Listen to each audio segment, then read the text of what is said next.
What's going on, ladies and gentlemen? So today we're going to do a little probing, a little bit of digging around. We're not going to make a pick till tomorrow. Well, maybe we might make a pick, but I'm thinking tomorrow we'll make the pick before the game, early in the day.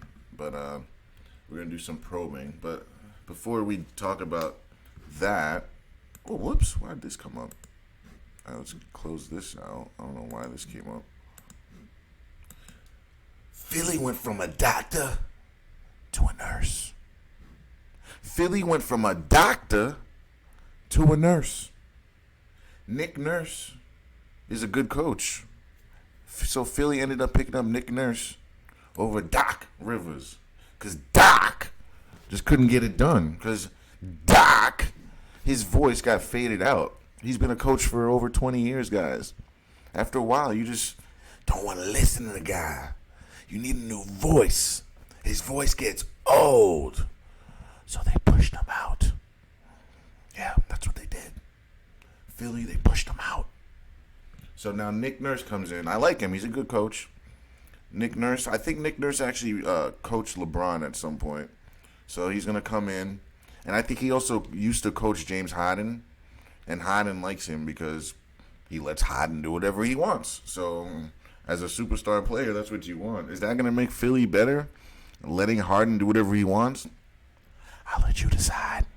I don't think so. I think that man needs some discipline. But who am I? I'm just a guy. And no one was angry with Doc leaving the building. Like, no one was angry about it. The players weren't. Harden sure as hell wasn't. Embiid wasn't. If those two don't care, then there's not going to be an uproar. That means they didn't even want him there to begin with. That's very problematic. So you bring in a head coach that your two superstars don't even want, and you wonder why you can't get past the second round. It's unbelievable. It's unbecoming. I don't know what to do. I don't know what to say. But this isn't going to work out. Because Harden needs a coach that's going to dig in his ass and not let him do whatever he wants. And KD and Devin Booker, there's reports out there that they want Ty Lue. Yeah, Ty Lue. They want Ty Lue. The problem with that is Ty Lue is still a coach of the LA Clippers for one more year. One more long year. It's going to be a long year. He wants out of there, but they're trying to get them. They're trying to get him there now. Ty Lue, he won't say this publicly.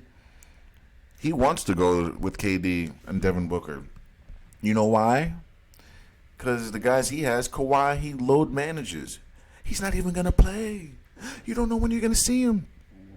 He may not give you even 60 games a year. Booker, he wants to play all the time. KD, he ain't trying to miss no games unless he's hurt. It happened last year, freak accident, but that brother is trying to play.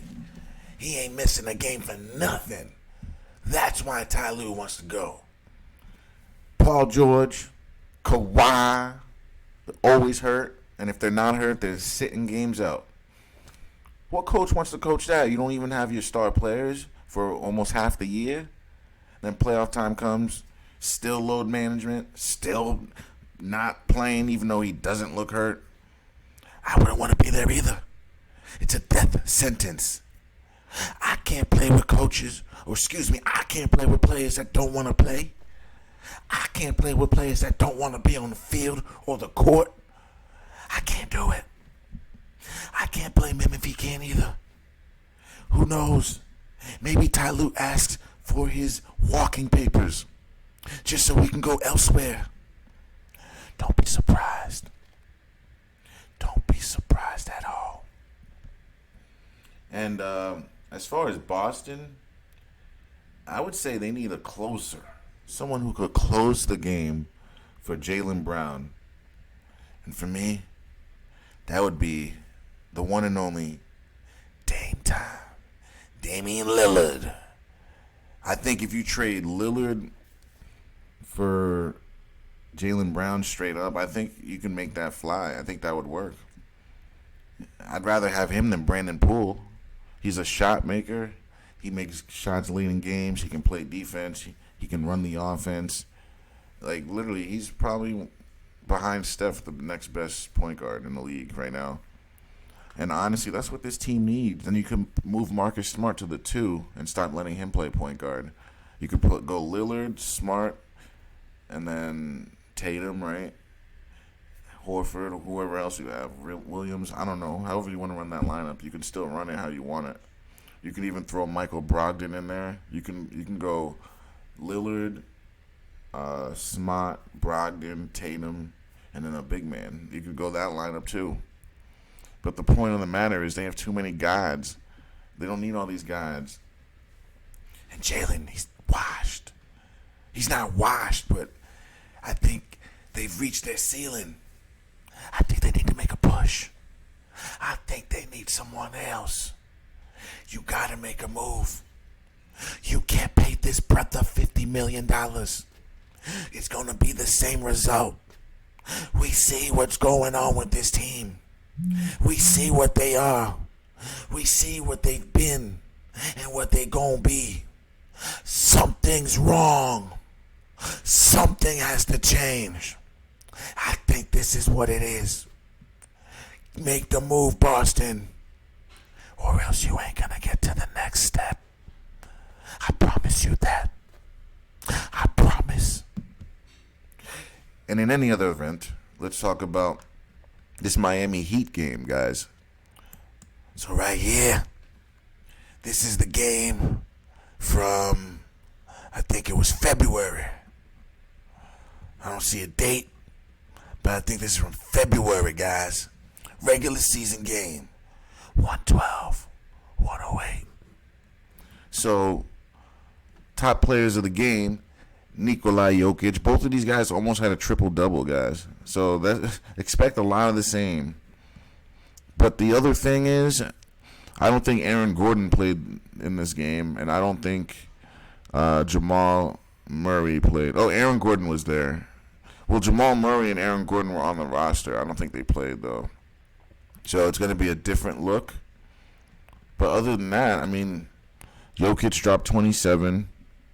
Porter dropped 17. Bruce Brown, 16. Kanker, I remember that guy. Dropped 10. Caldwell Pope, 8.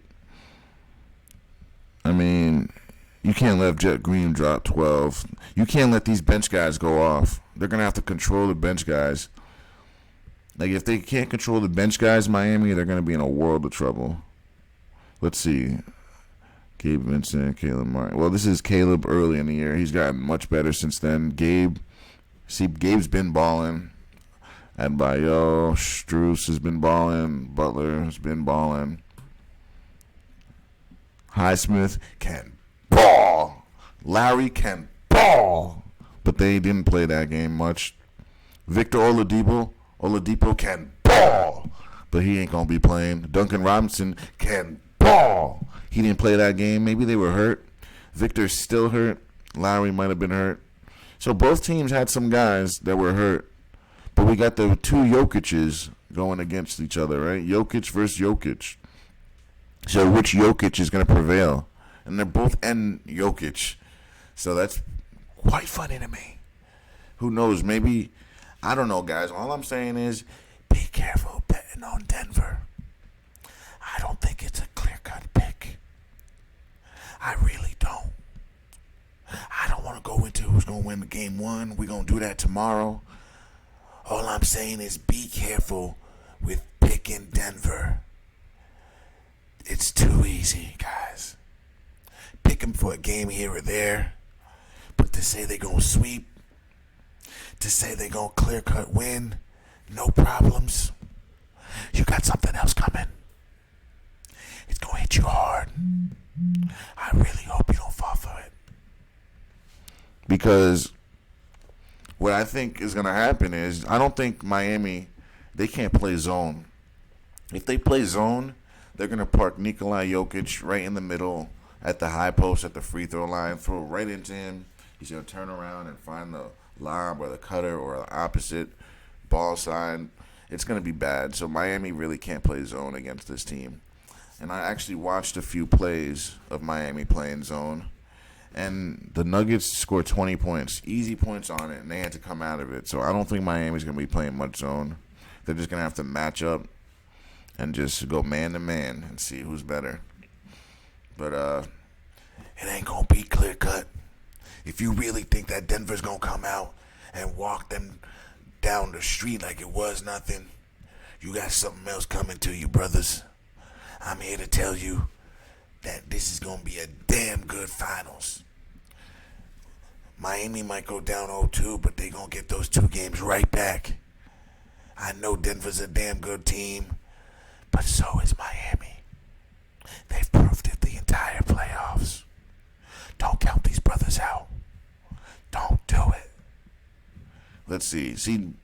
Jimmy, 8 rebounds, 9 assists, 24 points. He almost had a triple-double. Like, this was a good game. But the thing is, they played in Miami, right? So, we're going to have to see how Miami plays in Denver. The high elevation. It's hard to breathe. So, we're going to have to see how that plays out. Teams have not fared well. They have not lost at home. I think Miami can steal one. Will it be game 1 or 2? We're going to have to wait and find out. But I really do think they have a chance. I really do, brothers. I think they have a really, really good chance. More of a chance than the public and everyone else wants to give you.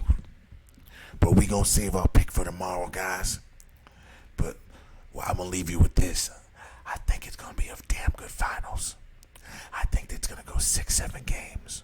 I could be wrong, but I think it's going 6-7 games. Thanks for watching. Don't forget to like, share, and subscribe.